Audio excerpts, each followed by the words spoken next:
हाल ही में बांग्लादेश राजनीतिक अस्थिरता, हिंसा और विरोध प्रदर्शनों के दौर से गुजर रहा है। शेख हसीना, जो पिछले कई सालों से बांग्लादेश की प्रधानमंत्री है, पर अब तानाशाही और लोकतांत्रिक संस्थाओं को कमजोर करने के आरोप लगाए जा रहे हैं। इस समय देश में जो हालात बन रहे हैं, उसने पूरी दुनिया का ध्यान आकर्षित किया है। इस लेख में हम जानेंगे कि बांग्लादेश में क्या हो रहा है, शेख हसीना को तानाशाह क्यों कहा जा रहा है और इन सभी घटनाओं के पीछे की असली कहानी क्या है। शेख हसीना बांग्लादेश के पहले प्रधानमंत्री शेख मुजीबुर रहमान की बेटी है।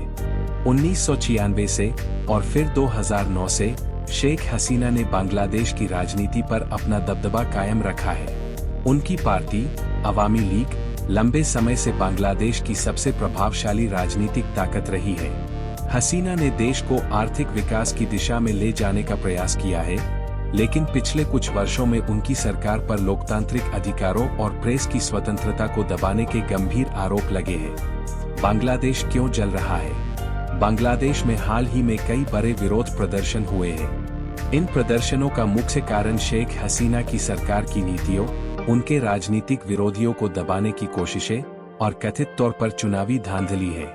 2024 में होने वाले आम चुनावों से पहले सरकार पर विपक्षी पार्टियों और नागरिक अधिकार संगठनों ने गंभीर आरोप लगाए हैं। इन विरोध प्रदर्शनों के दौरान पुलिस और प्रदर्शनकारियों के बीच कई बार हिंसक झड़पें हुई है, जिसमें कई लोगों की जान गई है।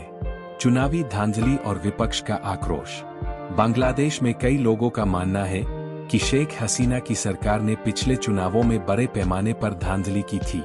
विपक्षी party Bangladesh nationalist party (BNP) और अन्य छोटे दलों का आरोप है कि हसीना ने सत्ता में बने रहने के लिए लोकतांत्रिक प्रक्रियाओं का उल्लंघन किया है। वे यह भी दावा करते हैं कि सरकारी एजेंसियों का दुरुपयोग करके विपक्षी नेताओं को जेल में डाला गया और उनके खिलाफ झूठे मुकदमे चलाए गए।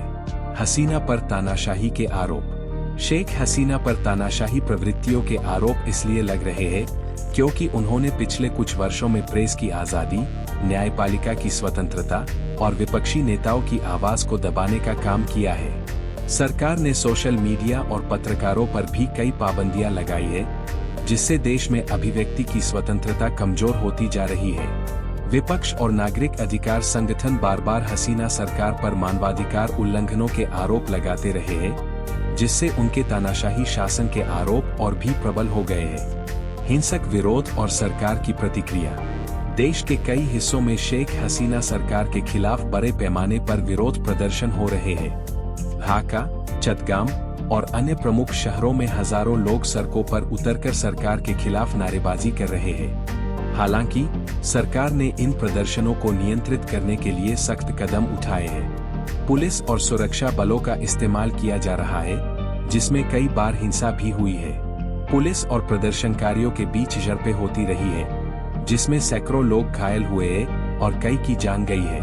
क्या है विपक्ष की मांगे? विपक्षी दलों की प्रमुख मांग है कि 2024 में होने वाले आम चुनाव स्वतंत्र और निष्पक्ष तरीके से कराए जाए।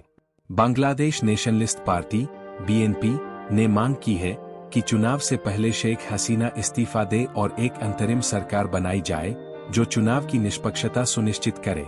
उनका यह भी कहना है कि अगर यह नहीं किया गया तो देश में राजनीतिक अस्थिरता और बढ़ सकती है। अंतर्राष्ट्रीय प्रतिक्रिया। बांग्लादेश में हो रही घटनाओं पर अंतर्राष्ट्रीय समुदाय की भी नजर है। अमेरिका, यूरोपीय संघ और अन्य देशों ने शेख हसीना सरकार से अपील की है कि वह मानवाधिकारों का सम्मान करे और अभिव्यक्ति की स्वतंत्रता को बहाल करे। कई अंतर्राष्ट्रीय संगठन भी यह मांग कर रहे हैं कि बांग्लादेश में स्वतंत्र और निष्पक्ष चुनाव कराए जाए। इस बीच शेख हसीना की सरकार ने इन अंतर्राष्ट्रीय दबावों को खारिज कर दिया है और अपने कदमों को देश की सुरक्षा के लिए आवश्यक बताया है। आर्थिक प्रभाव। बांग्लादेश में चल रहे राजनीतिक संकट का असर देश की अर्थव्यवस्था पर भी पड़ रहा है। बांग्लादेश, जो एक प्रमुख वस्त्र निर्यातक देश है, वहां की फैक्ट्रियों में उत्पादन प्रभावित हो रहा है। इसके अलावा निवेशकों का भी विश्वास कम हो रहा है, जिससे देश की आर्थिक प्रगति पर संकट के बादल मंडरा रहे हैं। अगर यह राजनीतिक अस्थिरता लंबे समय तक बनी रहती है, तो इसका बांग्लादेश की अर्थव्यवस्था पर गंभीर असर पड़ सकता है। शेख हसीना का पक्ष। शेख हसीना और उनकी पार्टी अवामी लीग का कहना है कि वे देश में स्थिरता और विकास लाने के लिए काम कर रहे हैं। उनका दावा है कि उनके विरोधी झूठे आरोप लगा रहे हैं और लोकतांत्रिक प्रक्रियाओं को कमजोर करने की कोशिश कर रहे हैं। हसीना सरकार का कहना है कि उन्होंने देश को गरीबी, अशिक्षा और भ्रष्टाचार से बाहर निकाला है और जो विरोध हो रहे हैं वे सिर्फ राजनीतिक विद्वेष की वजह से है। भविष्य की संभावनाएं।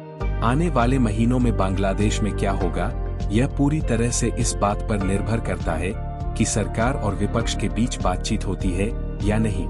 अगर शेख हसीना इस्तीफा नहीं देती और विपक्ष अपनी मांगों पर अड़ा रहता है तो देश में हिंसा और बढ़ सकती है। अंतर्राष्ट्रीय समुदाय की भूमिका भी महत्वपूर्ण होगी, जो दोनों पक्षों पर बातचीत का दबाव डाल सकते हैं। बांग्लादेश इस समय एक महत्वपूर्ण राजनीतिक संकट से गुजर रहा है। शेख हसीना की सरकार पर तानाशाही के आरोप लग रहे हैं और देश के अंदरूनी हालात तेजी से बिगड़ रहे हैं। देश की राजनीतिक और आर्थिक स्थिरता पर मंडरा रहे खतरे से यह सवाल उठता है कि बांग्लादेश का भविष्य क्या होगा। क्या यह विरोध शांत होंगे या बांग्लादेश को एक और बड़ी राजनीतिक उथल-पुथल का सामना करना पड़ेगा। इस समय पूरे देश और दुनिया की नजर बांग्लादेश पर टिकी हुई है।